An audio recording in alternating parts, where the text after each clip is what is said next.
Michelle from Vespa Portland, and you're listening to Chasing Ghosts on Scooters in Bars.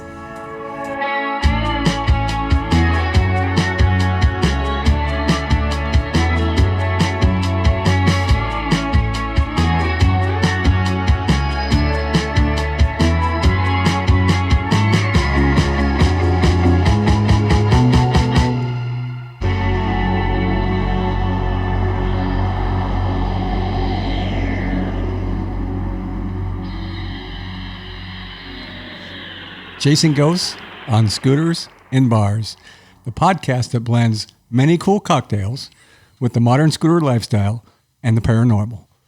Really? You changed that one up a little bit. I know. I'm just trying to piss you off right out of the gate. Oh, my. You can't make me mad on a Sunday morning. Let's talk bar reviews, scooter talk, ghost stories. We're an independent podcast that follows a group of modern and vintage Vespa riders in search of classic pubs, dive bars, and haunted taverns. This is not smart or safe, but it's really fun. Please don't try this at home. We are trained professionals. Well, at least till last weekend. When you went on your own. I did. So welcome to episode 46, Lost Weekend, last weekend in PDX. Oh, I like that. Yeah. Were you protesting? No, but we have some fun things to cover today. Chong and I just returned from Oregon with our scoots, getting some major upgrades done by our friends at Vespa Portland. Yeah. With our bikes in the shop, it left two old fat guys. Hey, you're down 17. 19. 24 hours to kill in downtown PDX amidst all that action you asked about. We were down there. And speaking of time to kill, we're going to be talking a little bit about Ted Bundy. The Tacoma raised serial killer today. I did a Friday night ghost hunt at Magoo's in Tacoma, and a review of the Forum in Puyallup with our new favorite bartender, Dana. Yeah. Fun facts from Uberfacts are coming your way too. I love fun facts. Yeah, I think that's become your favorite part. It is, yeah. That's the only reason I'm here. Just a quick comment. Our thoughts are with everyone dealing with the devastating wild and set fires that are affecting everyone in Oregon, Washington, and California. Yeah, what's with the dipshits setting fires? Isn't there enough going on? I guess not. Those people should be shot. Yeah. But a big thank you to the firefighters and responders that are facing the challenges getting these things under control. It actually feels like Mars. It feels like a different planet out there. It's weird. You know, it reminds me of the time I was up at Spirit Lake. When Mount St. Helens blew, I was riding my Bull Taco 250. Your Bull Taco? And I had to just get on it and ride like hell and go like a... You know, that too was a Sunday morning. It was a Sunday morning, May 18th. Yeah, we were getting ready for church. So speaking of your 250 Bull Taco, I mean, not to get away from the fires. I had a taco last night. Have you seen those Janus motorcycles out of Indiana? I have. Those are cool. I actually follow those guys. Yeah, they make some... They're not very powerful, but they're very cool looking. Well, lightweight 250s. Yeah. Very, very cool. But I digress. Okay. Back to the firefighters and first responders. Thank you. And sorry. Hey, this is Katie from Vespa Portland, and you're listening to Chasing Ghosts on Scooters in Bars. So, hey. Yeah. Let's find out what's going on. It's just the old core group here. Pendominono blew us off. Is a no-no. Chong just said, fuck no. But what's going on with you guys? Mark? Well, school started up again. We're going back online, and it's one hell of a schedule. I have a 3-hour day and a 2-hour day. The same day? Well, no, it's every other day. So it makes for like a 20-hour work week? It's about 12 total. The stress is killing me, though. And no coaching? No coaching. Just still hot yoga. And how's the hot yoga going? Are they spreading you guys out in that room? Yeah, we're spread about 12 deep. We got little dots on the floor where we put our mat down. But what about when you're breathing hard? Do you wear a mask while you're in there? We wear a mask to the room, but not not while we're panting heavily. Right. Then we share everybody's particles. So stay away from me. Yeah. Aren't the rules like supposed to be one person every 300 square feet or something? No, it's a cow's distance if you listen to the Muckleshoot Indians. Oh, It's a cow's distance. okay, whatever. Lonnie, Lizard, what's going on? What about you? You got some Oh, new geez. stuff in the works. You know what? New fence, security camera work. Yeah, had to do that. Business has been good. My golf game's in the tank right now. That's not good. I installed a doggy door yesterday Nice. at the house. That was always nerve-wracking when you go to cut a big hole in your door. Can you fit through it? If I have to, if the house is on fire, I'll get through that thing. Better than cutting a big hole in your whore. Touche. And I was telling you earlier, the missus just ordered herself a new car. Right. It's Yeah. an electric car like mine. Yeah, she got a Tesla, or she's got one coming. If you ever do this on the Tesla website, it's $100 deposit is all it takes to get your order going. It wasn't for when we did it. Mine's a company car, so it's not like I did it. But Yeah. yeah, But So anyway, she went the Vespa route or the Tesla route. Tesla. Yeah. Yeah, she did it. we're doing the Vespa route right now. That's right. Unbelievable. I was telling Helgen, it's like a toy. It's just quiet and crazy fast, and it's weird. Did you get the dual motor? Yeah. Oh yeah, Yeah. So nice. whatever. Good for Maddie. Yeah. How about you? Well, so I'm still working on my spiritual awakening. I'm becoming been a one. process. One with the universe. I'm doing the work. I'm doing the work. I'm talking to the universe. I'm meeting up with my spirit guides. So All of them? Yeah. Must keep you busy. It's a very confusing point in my life. There's you have a several lot of phases voices. to the spiritual awakening, but I have cast off. I'm no longer a new Catholic. I've What? gone the other route. Oh. I just don't want to be going down one path. Well, the lady from what are you? our last trip a year ago, in Montana, wherever she was, she'll be happy to hear that. That I'm no longer a new Catholic. the mother was disturbed. That Oh, that's right. the That daughter in- was hot, and the mother wanted to talk to you. Yeah, because She'll be happy to hear that. They had a dark entity in their Yes. bar though. That was they did. That was a cool bar. It really was. It was a big old house, and the mother and Converted. daughter ran it. Yeah, Yeah. it was great. I can't remember the name of it. Also, there's a new scooter podcast that everyone should check out. What? Yeah, it's called A Scooter Affair. Now, this one is a straight ahead scooter podcast with scooter content. Are they above us in the ratings? Well, no ghosts or no bars so well, far. they can't be, no. Right. How do you compete with that? We'll have to check it out, though. Yeah. The first one is an interview with Josh Rogers, the president of the Vespa Club of America. So you can learn the history of the club and his connection with it. I think he was also a publisher for Scoot magazine. If I'm wrong, I'm sorry. Is he called El Presidente? He is in Spain. Oh, Yeah. But it's Vespa Club of America. So I would say New Mexico. But just go to to scooteraffair.com and listen. can we get to some fun facts at some point? Yeah. I love fun facts. Oh,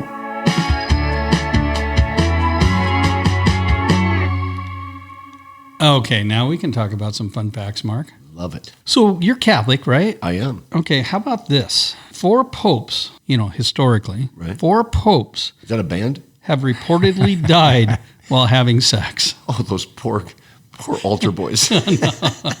They must feel so guilty. I don't know exactly. I mean, they could have been by themselves. You don't know, but yeah, I thought that was an interesting fun fact. I want to That hear Paul Harvey tell us the rest of the story because there's more to this. And we apologize to our Catholic listeners right now. Well, Amen. Okay, who wants to take on the next one? I will if I can read that word trabajo. Yeah, Is that right? Yeah. The Spanish word for work comes from the Latin term trepidare, meaning torture. right. That's fitting. So work is torture? Well, for some, yes. And So how tell are us you about doing? your work life, Mark. Oh, mine's fine. Well, my work life's great. And we just heard about Mark's. Yeah, I got there is no 10-hour work week. So this goes with it. The average office employee, that works or is tortured, 8 hours a day is productive only 2 hours and 23 minutes, So everybody's a teacher. according to a UK study. This is on the island up there, across the pond. But yeah, That's about right, I would think. that's why they're saying that people who are working from home are just a little bit more productive. Yeah. Well, I honestly, as a business owner, I have a real hard time cracking the whip, and I don't. We have a good culture where we're at. But that 2 hours is not that far off. But business is good and everybody's happy. All right, Mark, take this next one on. Well, this goes with the last fun fact. The Japanese company Puyallup. Amish. Now the Amish are going to get all It doesn't over sound like a Japanese word, though, with a P. Puyallup. Awards their non-smoking employees 6 extra days of vacation a year to compensate for the smoke breaks taken by company smokers. Right. So what they're saying is if you don't smoke, you get another week and a half of vacation. It's funny this comes up because, honest to God, a coworker told me just a couple days ago that when he worked for a car rental company and his coworkers would go out for a smoke break, he would go with them and he didn't smoke. And they would say, well, what are you doing? Somebody's got to mind the counter. He goes, you guys are going to go for a break. I'm going to go for a break. Good for him. So, and then he died of lung cancer. Secondhand smoke. It does add up. Well, you know what? This is appropriate. It is? You're going to go with it because you speak the... Witzlucht Is that how you say it? Witzlucht is a mental disorder that causes the sufferer to compulsively make inappropriate puns or jokes and tell pointless stories. I'm sorry. I'm sorry. Well, I did not know I was a Witzlucht. Well, the thing is that the English language has to borrow from other languages in order to describe things because there's no word for it in the English Well, don't other languages have that same issue? Apparently not, because they have one here. Here's one. Here's one that goes with it. Due to the unique nature of puns, see the above, of course, the left and right hemisphere of the brain must work together to understand them. You know, we have a left brain, right brain. We have a front and back. Well, there's that too, but you have two hemispheres, like your ass. Right. But it's your brain. Now I can understand. And they usually work independently. One's creative and one is more nuts and bolts. And they work together to figure out puns. Half of mine shut down. Huh. Yeah, probably is. I believe that. All right, Lonnie, let's do the... Here's a fun fact. The liver is a unique organ in the sense that it can regenerate itself. Unlike other organs, such as your heart or kidneys, you can lose up to 75% of your liver and it'll grow back within a year. Wow. Right, and that's why you can donate a portion of your liver to people that need a liver transplant. Okay, so here's another fact. I have a high school friend who was my neighbor. I won't mention his name. He is suffering liver failure, not from drinking like us, but for other reasons. And his son is actually going to donate part of his liver to his dad. That's great. Yeah. Well, I'll tell you the rest of the story after we finish. You know, lizards can lop off a tail and grow it back. Lizard can? The lizard. Well, not his tail. You know why they call him? That's apparently why. Come on. There are some people that are born with tails. The devil. Well, maybe there's that. They've got But I mean, I horns, think too. there are people that are actually born with a tail. And 3 nipples. That happened. We talked about that Yes. last time. Yep. It's a crazy world out there. This one I love. In 2019, police were called to a Home Depot in Wichita, Kansas for a bomb threat. Oh. Yeah, after a customer said, "Y'all need to get out of here as I'm fixing to blow it up."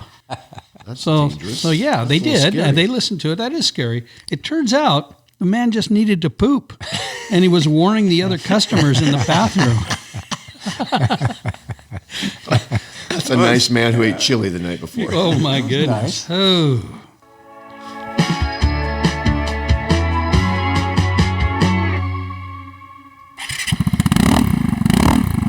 Oh, 2 sound it's that effects in a time. row. Oh, talent. Time for Scooter News. This one I'm gonna kind of take over a little bit.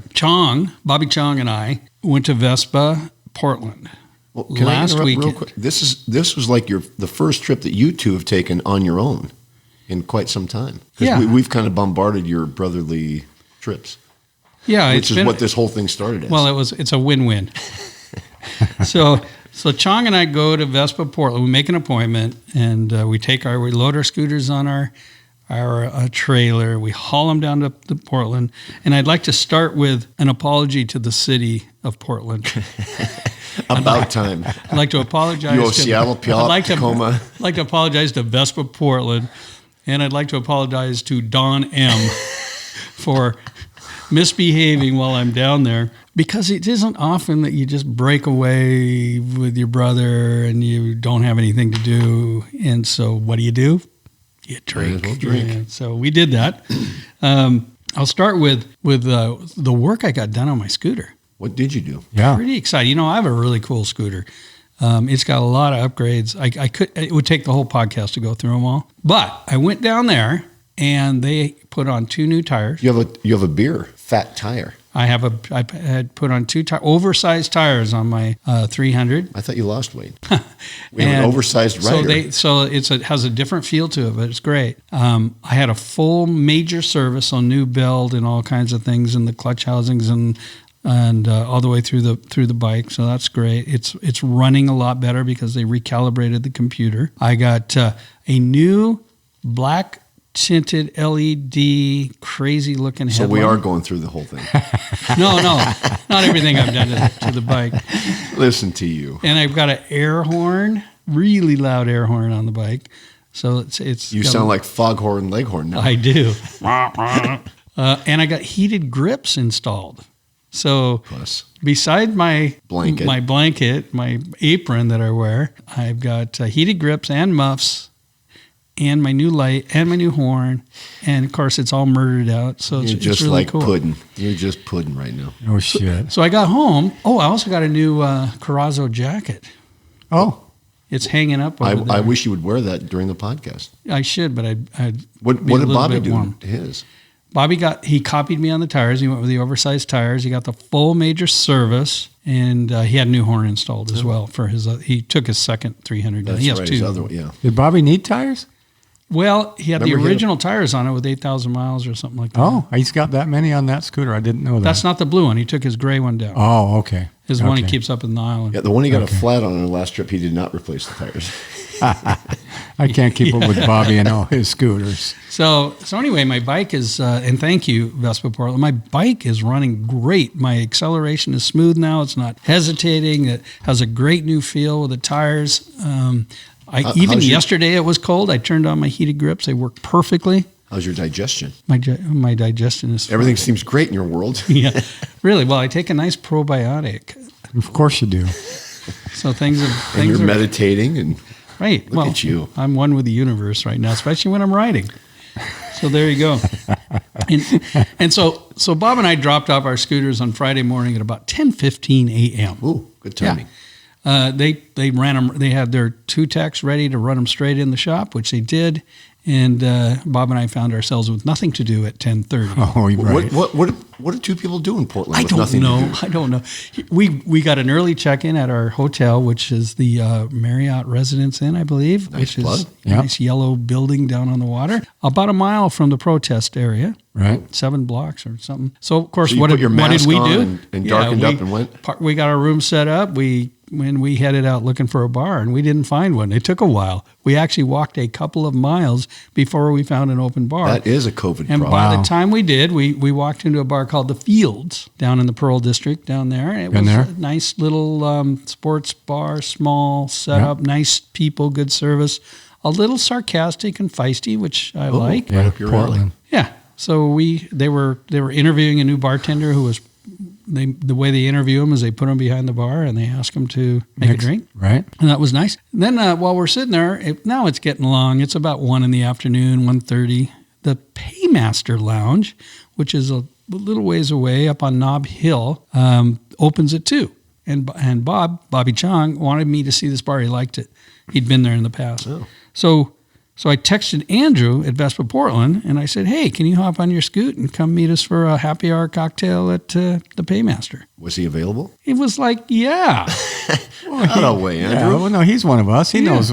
He can sniff one out. Yeah, so he drove up, and I think I had a couple of Cuba Libras. Diet Coke. Cobra Libra. That's a Keith. That's a Pem Dominono Yeah. Cuba Libre. Oh, it it's, is? It's Well, isn't that rum. what It's you drink? rum and Diet Coke and something That's else. And the only lime. time I've A little heard bit of of that, lime. yeah. Had a really nice visit with Andrew at from Vespa Portland. Got an update on my scooter. He saw where we were going. So he wisely said, okay, that was fun. Turned around, headed back down to his store. Bob and I headed back to the Fields. Oh, Yeah, went back. We sat out on the deck. Oh, they have a patio out on the sidewalk. So we sat out there, and this is the funny part. This is why it's last weekend. I didn't know that. I didn't know what? Well, I wasn't focusing on it. But I was going through my phone and realized I had collected a story while I was at the fields. And this was 2 in the afternoon. No, You were gone. It was 4:30, almost 5. Oh, so still daylight. Yeah. We'll get to that story in a minute. The next morning, we got up, before we talk about the evening, the next morning we got up and we had breakfast at a place called East Burn on Burnside. It was wonderful. Really? Really good. And cool old building bar, not real busy, so we caught it What just did you perfectly. have? I had a smoked brisket hash with a couple of poached eggs. It was really good. And a flight of mimosas. You sent a picture that did look good. Yeah, it was really good. Very nice. And Bob had something he wasn't. They made their own kind of like soda beer bread type of thing, and he had some dish where they. I thought he's off the bread. Well, he was was having on a the bread cheat board. day. He was having a cheat day. So it was pretty good. We went back. Well, no, let me finish. We got done with breakfast. We headed down to the store to pick up our scooters, and they had, at the time, they didn't have a horn, so I wasn't going to get my horn installed, and they found one. So they said, hey, it's going to be 45 more minutes. So they sent us down to a place. I can just see Bobby rolling his eyes right now. Oh, yeah, because it was my scooter.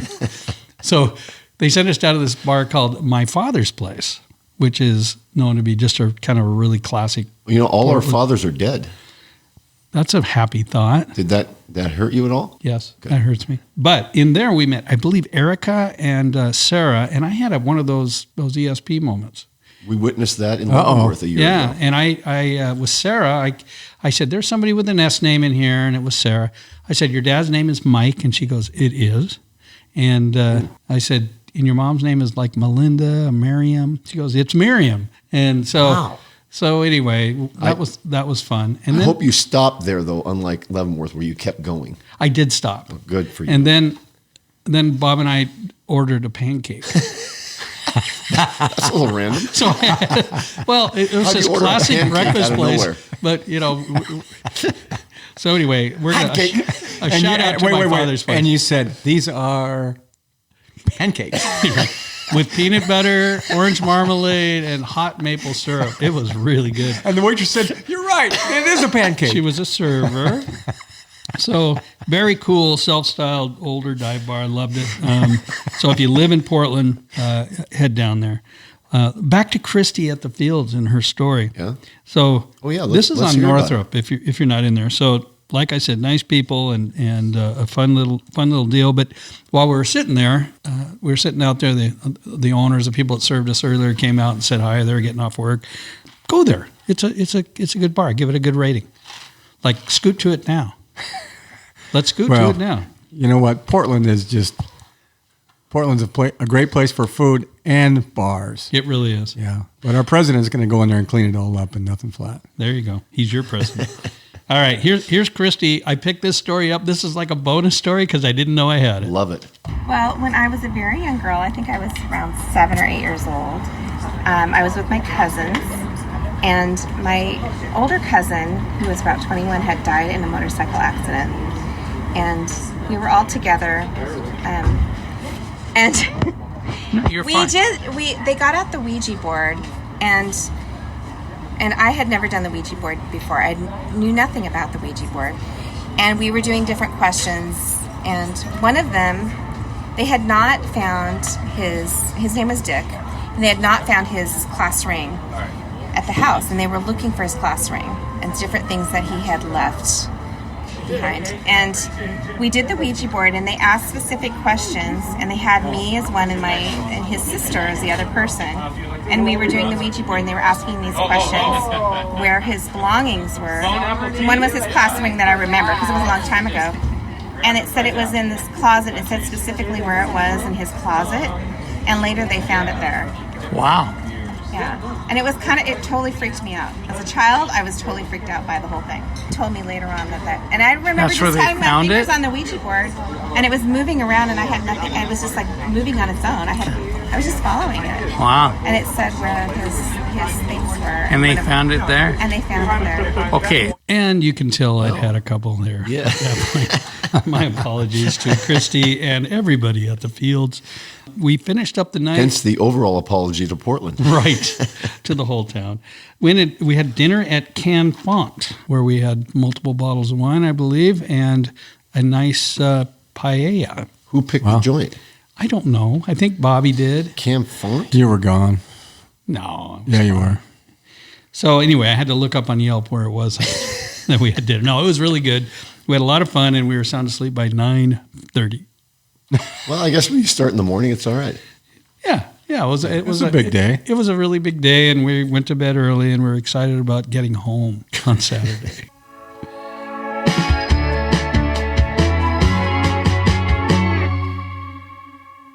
And we're back. All right. And you know what happens we're not right done. after? You know what happens right after Scooter News? It's That would time be for Spooky News. What do we have today? Well, this is not as well. This is frightening. I think. I don't know if it's spooky, but everybody knows who Ted Bundy is. I think. He was a bad dude. Not everybody knows that he grew up in Tacoma, our hometown, our home area. So from biography.com, for those of you young people that may I not love biographies. Do you? Yeah. Well, Ted was an American serial killer and rapist, and he was one of the most notorious criminals of the late 20th century, known to have killed at least 36 women in the 1970s. And he defended himself. He was a trained lawyer. He was executed in the electric chair in 1989. His mom, Louise, was 22 years old and unmarried when she gave birth to her son, Ted. Mama Wheezy? Ted's father may have been Lloyd Marshall, an Air Force veteran and a Penn State graduate, according to Ann Rule, a co-worker of Ted's and the author of The Stranger Beside Me. That would make him a Nittany Lion. Other sources had Ted's, you know who else is there? Is our friend, Joe Paterno's Steve not Williams, there anymore. Scooter and the Sticks. I think he was a Penn State guy. I think so. right. That's yes. where he worked. Yes, he was. I don't mean to mix him up with Ted Bundy, but Sorry, Steve. but maybe you ought to think about getting a haircut, Steve. So other sources had Ted's father's name as Jack Worthington, while some rumors had it that his father was also his grandfather. Because Ted's birth that's certificate nice. lists his father as unknown, his biological father's identity may never be confirmed. To hide the fact that he was an illegitimate child, Bundy was raised as the adopted son of his grandparents and was told that his mother was his sister. What a fucked up deal. Eleanor moved Bundy to Tacoma, Washington a few years later No wonder he drove a Volkswagen. and soon married his stepfather, Johnny. So it's a really confused thing. At some point, obviously, it comes out that that's his mother. Bundy went on to commit atrocious murders with some people actually thinking his first one was at the age of 14 in the Tacoma area.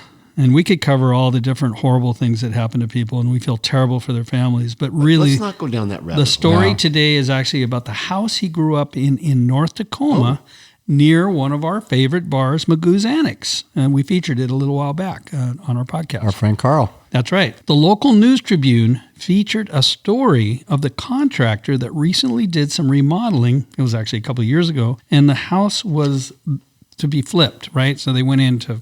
The guy bought it and he was going to flip it. And instead of me reading this is going to be fun. Let's listen to the Tacoma News Tribune's AI, artificial intelligence audio. Yeah, read the story that was bylined by Stacia Glenn there at the paper. Boy, look at you. We are really upscaling. We are. Make sure and talk into your mic. I'm There you doing go. the best I can.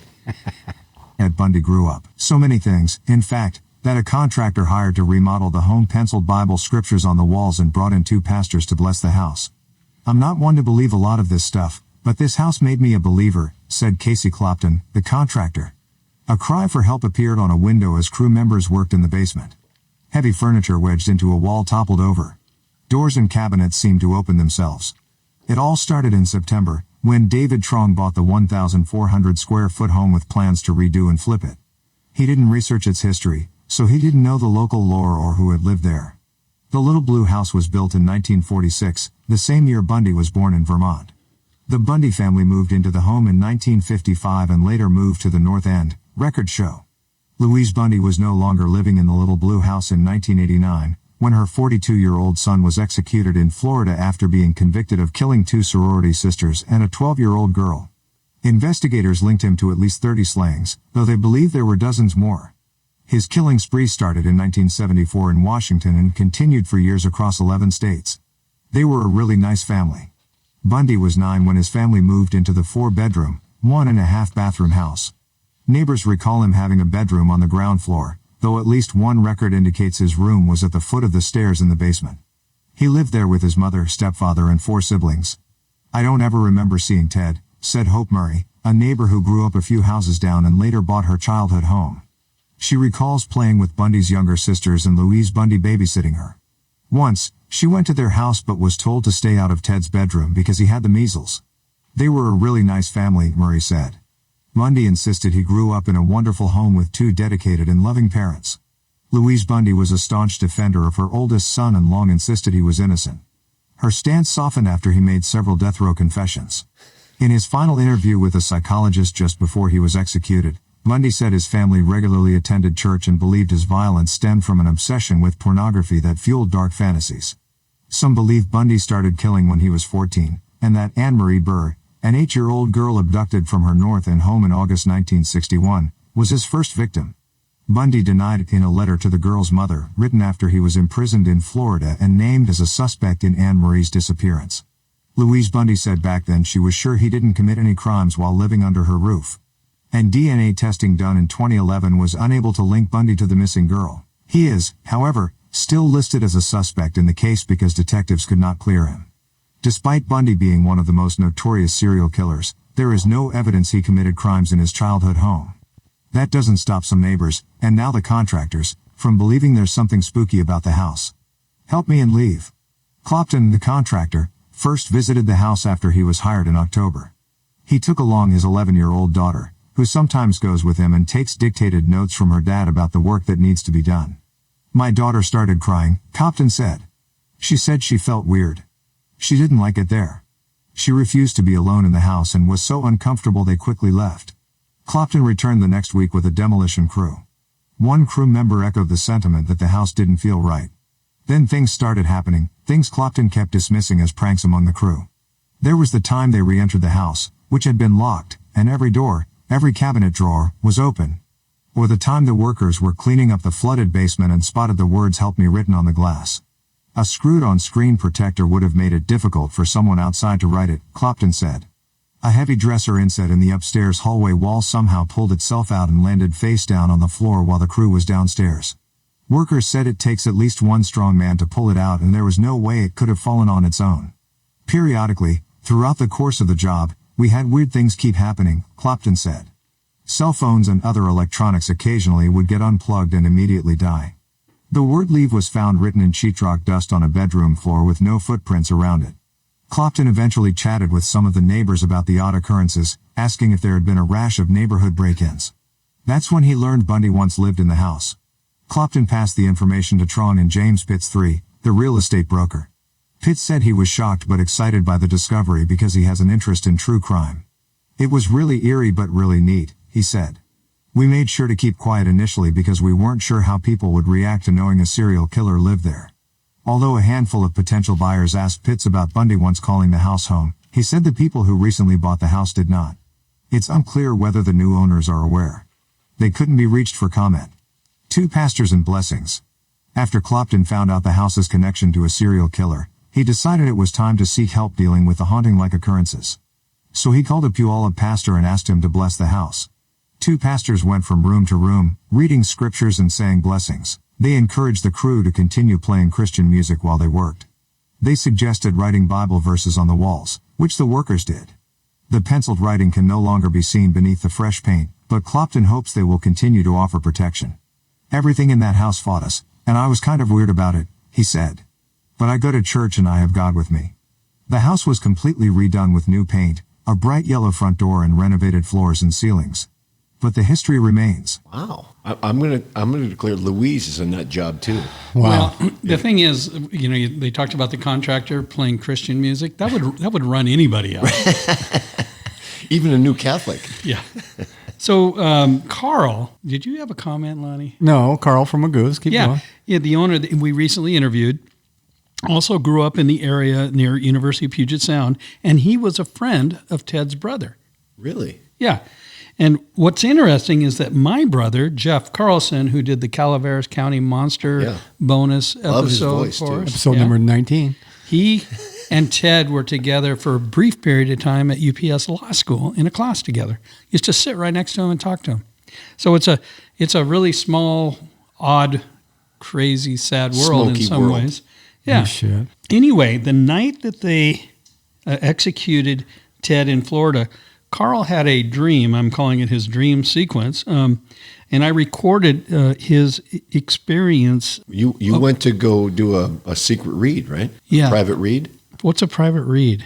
Well, you went after hours. Read You college? went to do a ghost hunt. Yeah, we're going to talk about that. But this is Carl talking about the night that Ted was executed. So I'm with Carl Chalker again, the owner of Magoo's Annex in Tacoma, Magoo's. near the University of Puget Sound, and also near Ted Bundy's home.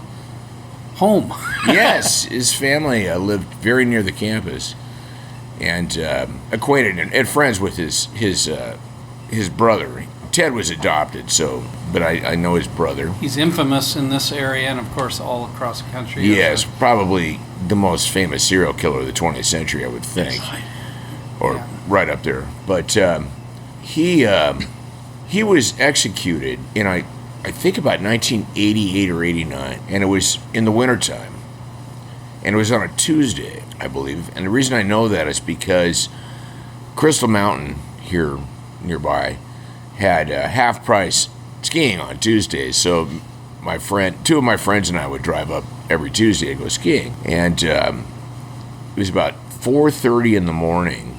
I was asleep prior to getting up to go skiing. Get up, pretty early, but not that early. And I was unaware of dreaming before this, but all of a sudden I had this dream, very brief dream, and it was a completely white ground, as though it were a frozen lake surface or snow or something, with completely black sky. This, and a completely flat horizon. And way off in the distance, you could see the silhouette of a child, a little kid, standing there. And all of a sudden, from my perspective, it was like a camera zooming in on a dolly, moving really fast, just flying across this white surface right up. All of a sudden, there was this kid right in front of me. And then this disembodied voice, a man's voice, said, "Sometimes they're better off not adopted."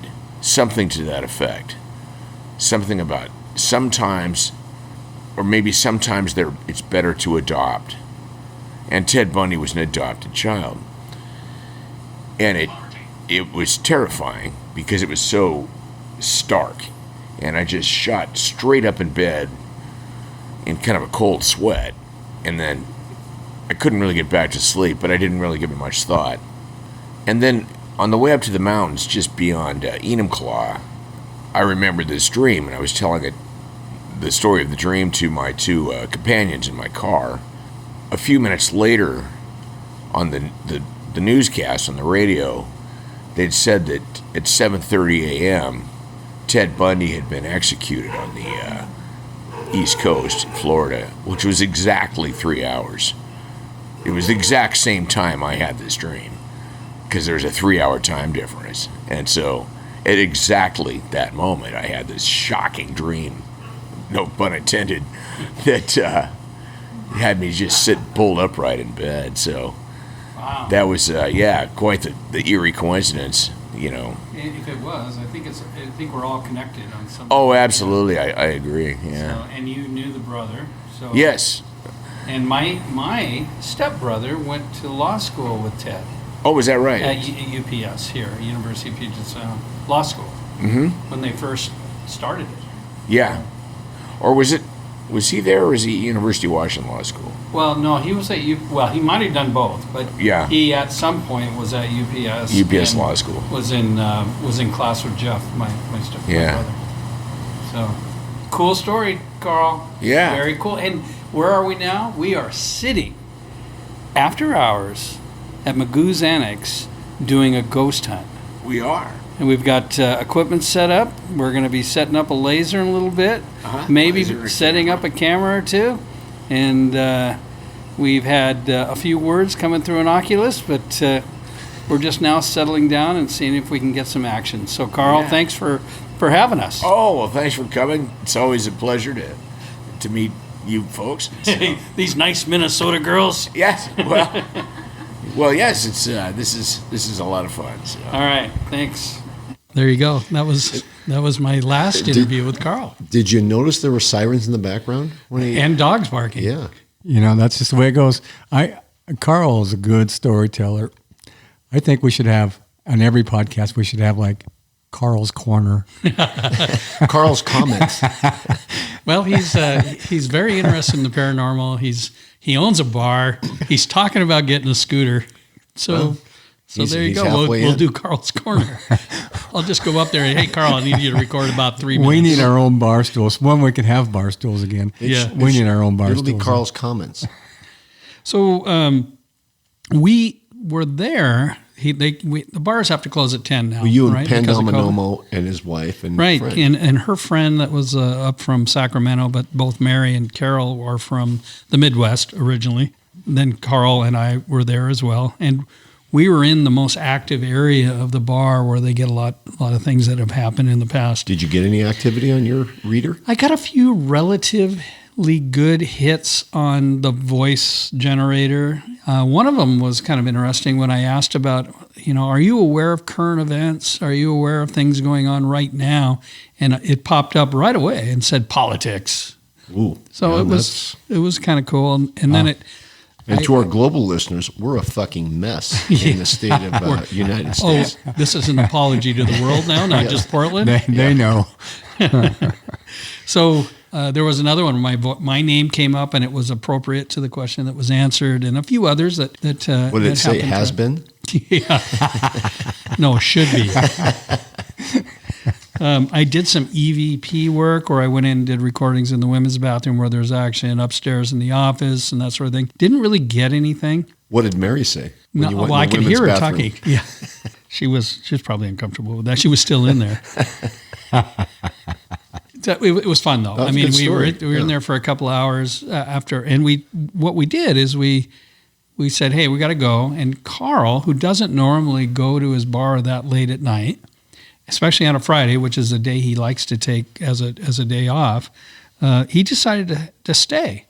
So we left, and he locked up the place. It is his bar. I guess he can do that. And said that nothing really happened for about 14 or 15 minutes. So he was just puttering around. He had left his phone by the walk-in cooler, and he sent me this text at 2 a.m. So I was home, and I was in bed, and my phone lit up. And I'm just going to read his text to you. He said, I thought I should double-check the date and time of my dream, but it was indeed a Tuesday. After you left the bar, activity got silent for 15 minutes or so. I had left the EVI on and set my phone on the bar near the walk-in door, the walk-in cooler door. It went suddenly full-scale scary. I can't take a screenshot of the verbiage, but suffice to say I set the alarm and left immediately.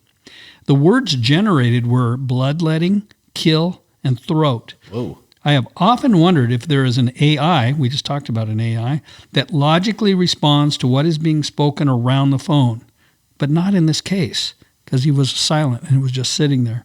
I kind of wish I'd never started looking into this, and I'm not easily frightened, certainly not by people. So Carl got frightened out of his own bar. I hope he went back. But really great place. If you're in Tacoma, head to the north area up there and check out Magoo's Annex. It's a cool stop. It's a classic bar. Just don't go there near the walk-in cooler at 2 in the morning. When it's cold, yeah. Yeah. It's a good bar. It reminds me, as I've said in the past, of my old bar. Yeah. Just a little bit. This is Dana at the Puyallup Forum in Washington, and you are listening to Chasing Ghosts on Scooters and Bars. Nice. Oh, The yeah. Forum. We like the Forum. We're going to talk about the Forum. Lonnie, you've been there. I've been there You a couple came down, times, yeah. And, you know, they were closed for 3 years. Right. They reopened and remodeled, and we've talked a little bit about that, and we talked a little bit about Dana.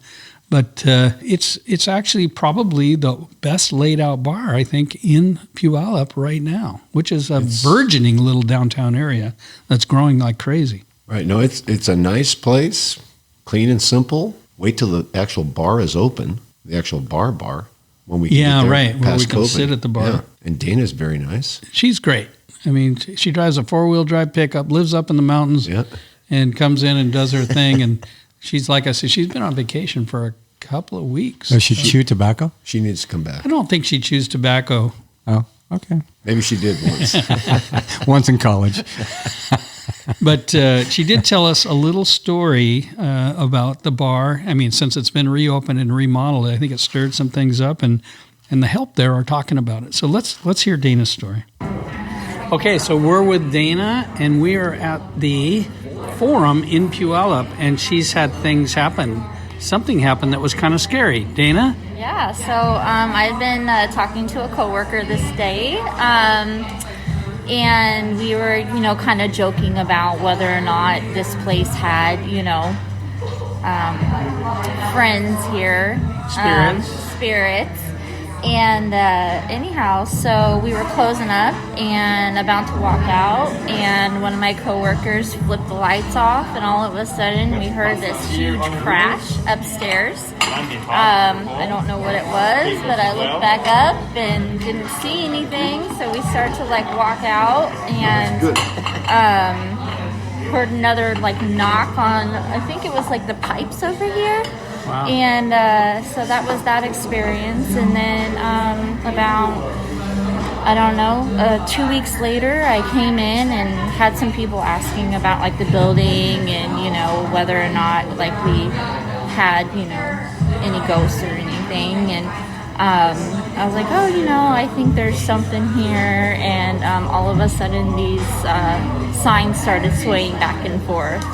And our air conditioning wasn't on, our fans weren't on, and they're like, oh, do you think that's the ghost right there? And I was like, it must be, because there's nothing going on. So, All right. Yeah. And you guys just remodeled this place not long ago. Yeah, we did. We were Looks great. closed for about 3 years. So, and opened up in September, and yeah. They're happy to have you back. Yes, thank you. All right, thanks. Thanks, Dana. Yeah. No All right. Thanks for letting me share. Besides the signs swaying back and forth, I really like Dana's voice. She does have a it good just kind voice. of lulls me. Yeah. Do you need to take a little nap? Maybe. Because we're going to watch the Seahawks game after this. No, that was again, it's a great stop, and we'll be back. And it's close. It's easy to get to for most of A us. lot closer than Buckley. It's a little bit easier. And she's easy on the eyes. Yeah. So there you go. If you go to our Instagram page, at Chasing Ghosts Well, you're not and doing Scooters and reviews, Bars, are you? Right. you'll see a picture of Dana with me at the Forum, and you see the bar in the background. And this was before her vacation. We'll see how she looks now. Right. Well, they've got little skeletons sitting at the fake bar. They do. And nice touch. so we'll be, I don't know, We'll be back. So, heading back to it. yeah. Schwarzenegger. Right. Ought to be Bach. So we're going to be doing a ride. We're coming up in maybe just 2 weeks or a week and a half, or when is it? End of the month, 26th, 25th, 26th, 27th? Yeah. Some of the wives are bailing on the scoot. 2 weeks. But yeah, we're gonna power through. Well, weather permitting. We're going to ride up, I think, on the west side of I-5 through, what's that little town? Conway. And No, LaConner. Anacortes, LaConner. Anaconda. Whatever. Amish. Into Montana. We'll be heading gonna up. be on our We're scooters. going to go over the Deception Pass Bridge and then head into Penn Cove and that area. And Toby's bar in Coopville. And Bobby Chong and T-Bone's place. Yeah. Yeah, it'll be great. Cool place. Looking forward to that. Looking forward to our ride later this afternoon down to the Forum, maybe over to Magoo's. You never know. And so I love this music bed. How about you, Mark? Puts me right to a deathbed on a funeral. Are we in a spa right now?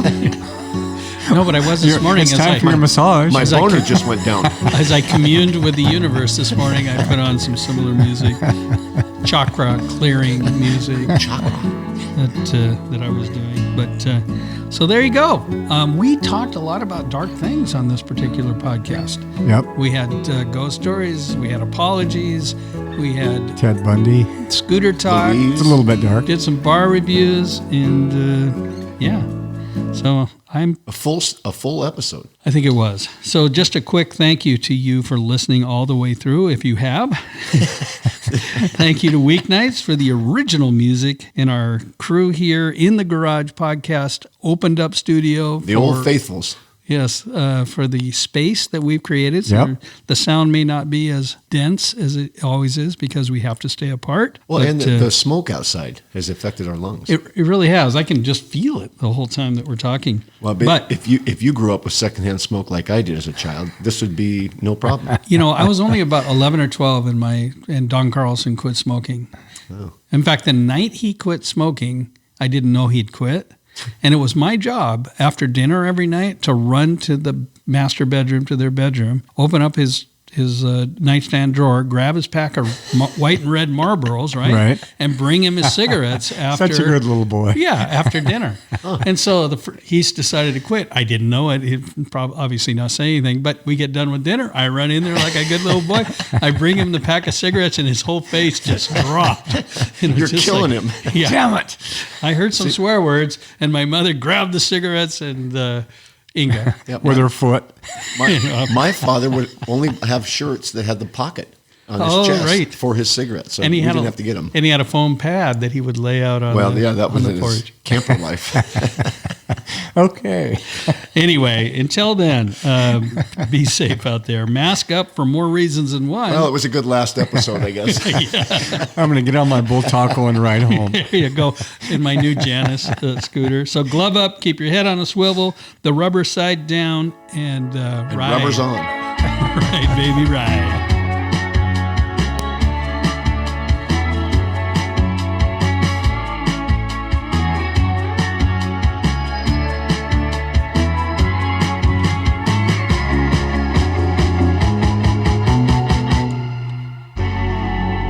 Copyright 2020 by Chasing Ghosts on Scooters in Bars.